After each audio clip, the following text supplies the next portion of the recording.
ہمارے ذہنوں میں جو معیارات بیٹھے ہوئے ہیں وہ کیا ہے؟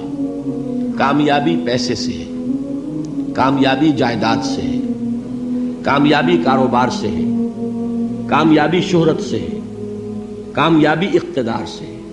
یہ معیارات ہیں. جو جتنا دولت مند اتنا کامیاب، جو جتنا مشہور اتنا کامیاب، جو جتنا پاپولر اتنا کامیاب، جو حکومت پر پہنچ گیا کامیاب، جس نے بڑا کاروبار جما لیا کامیاب، جس نے بہت جائیداد بنا لی کامیاب. یہی ہے اصل میں ساری بس کی گانٹھ.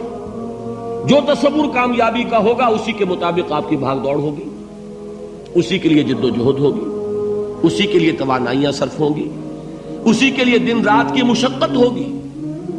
یہ ہے اصل شے جس کی یہاں نفی ہو رہی ہے.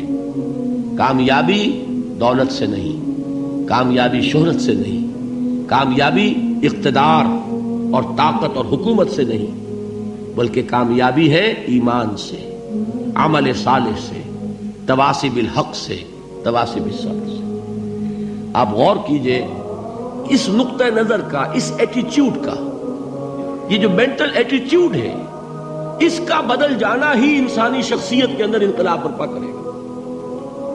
اب آپ کا نتیجہ کیا نکلا؟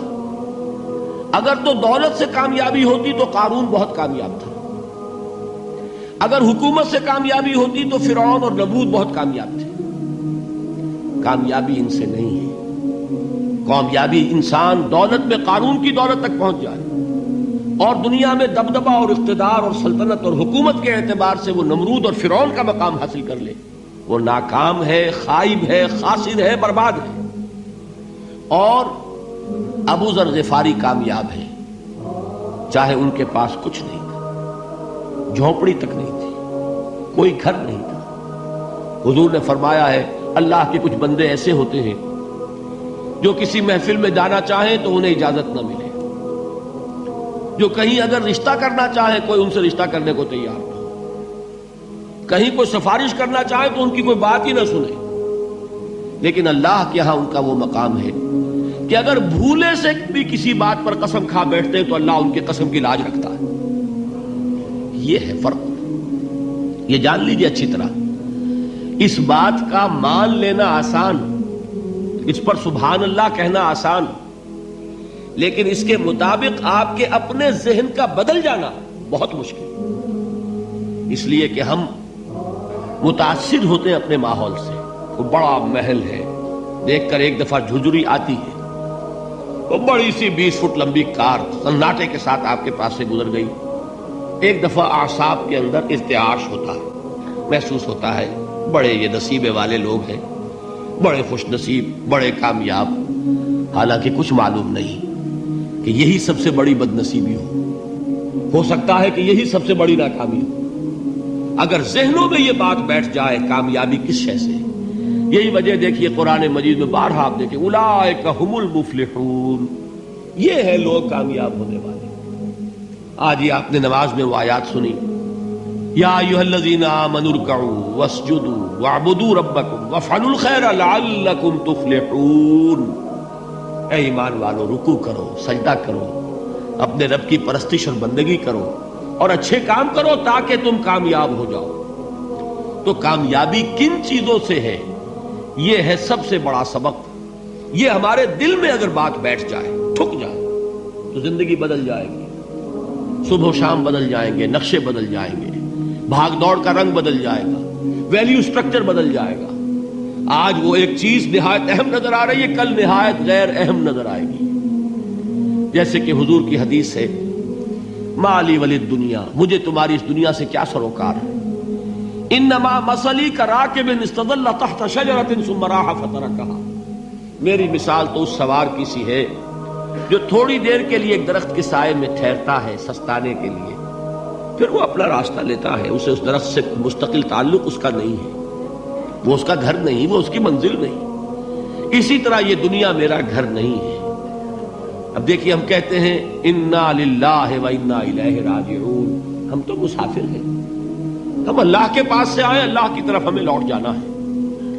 کن فی الدنیا کانک غریب و عابر سبیل، حضور فرماتے ہیں دنیا میں ایسے رہو جیسے کہ تم اجنبی ہو یا راہ چلتے مسافر. لیکن یہ طرز عمل کب ہوگا؟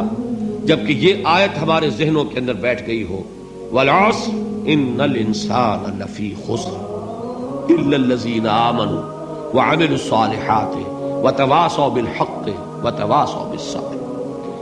یہ ہے اصل بات جو میں نے عرض کیا تھا کہ میں بتاؤں گا صحابہ کیوں ایک دوسرے کو یاد دلاتے تھے۔ اس لیے کہ دیکھیے جیسے برف باری اگر ہو رہی ہو، آپ باہر نکلیں گے تو برف آپ کے کپڑوں پر جم جاتی ہے نا، تو آپ جھٹکتے ہیں کپڑوں کو تاکہ برف ہٹ جائے۔ ہمارے ایمان پر اس دنیا میں رہتے ہوئے جب ہم متاثر ہوتے ہیں ماحول سے تو گردہ آ جاتا ہے، برف پڑ جاتی ہے، اس کو جھٹکتے رہنے کی ضرورت ہے۔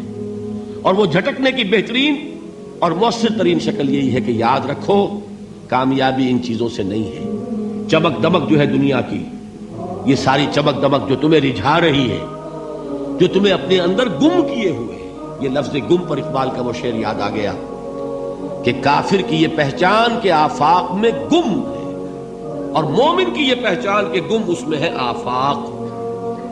تم گم نہ ہو کر رہ جاؤ، اس میں مبہوت نہ ہو کر رہ جاؤ، مرعوب نہ ہو کر رہ جاؤ، دنیا ہی کی محبت تمہارے اوپر ڈیرے نہ ڈال دے، تمہارے دلوں کے اوپر مسلط نہ ہو جائے۔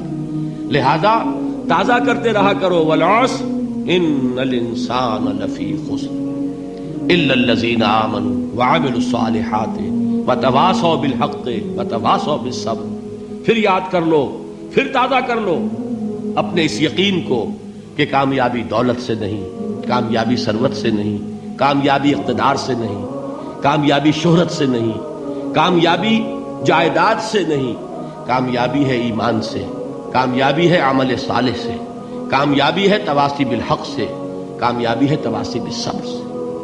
یہ چار چیزیں ہیں کہ جو کامیابی کے لوازم